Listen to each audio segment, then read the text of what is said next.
Hi there once again, Dr. Krish Bab here. Last time I discussed with you about the IVC, inferior vena cava. Today I am talking to you about its counterpart, the SVC, superior vena cava.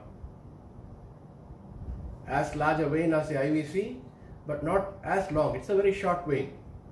It receives the venous drainage, deoxygenated blood from the entire head and neck and the upper limbs.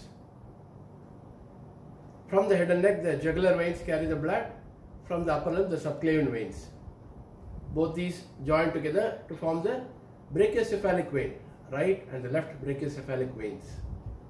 The left brachiocephalic vein runs transversely across the mediastinum, crosses over to the right side and joins the right to form the SVC behind the first costal cartilage approximately. And the formed SVC travels for a short distance to the second costal cartilage to enter to the pericardium. In between, it receives a large tributary called the azygos vein on the right side. It enters into the pericardium and eventually drains into the right atrium posterior superiorly. It doesn't have any valves during its course. So whatever the pulsations of the heart, the contractions of the heart, atrium, ventricular systole, everything is transmitted in the form of AC and V waves, which is appreciated clinically in the jugular veins.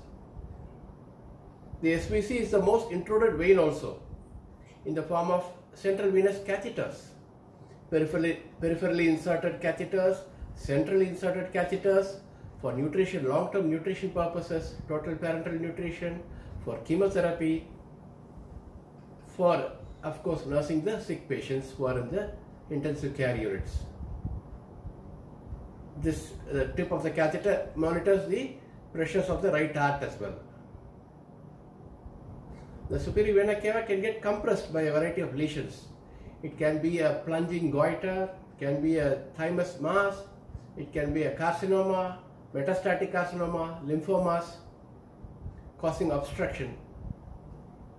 Manifested clinically as the congestion of the head and neck, which is worsened on lifting the upper limbs and straining.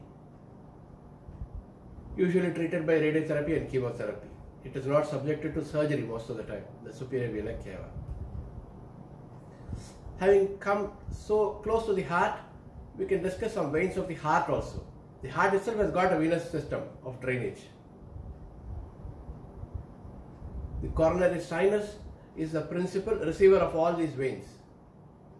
It is a small vein, about 2.5–3 centimeters, but as thick as the little finger. Imagine this is the heart. It is situated at the back of the heart in the atrioventricular sulcus. So it is formed by the junction of the oblique vein of the left atrium and the great cardiac vein. Travels for a short distance, receives the middle cardiac vein, and towards its right end it receives the small cardiac vein before draining off into the right atrium, the orifice of which is situated between the IVC opening and the SVC opening, guarded by a valve also. Also it receives the posterior vein of the left ventricle. Some other veins also drain the heart directly, like the anterior cardiac veins, the venae cordis minimi. From the myocardium directly they enter into the respective chambers, draining of the deoxygenated blood. That is why your pumped blood is not always 100% saturated in oxygen, because of this venous admixture. And because it is a very, very high pressure circuit, all these veins are guarded by valves also, Thebesian valves, Wiesen's valves, etc. Thank you for listening. I hope I have enthused in you about the venous drainage of the mediastinum and the heart as well. See you again. Don't forget to exercise your likes and dislikes as well. Thank you.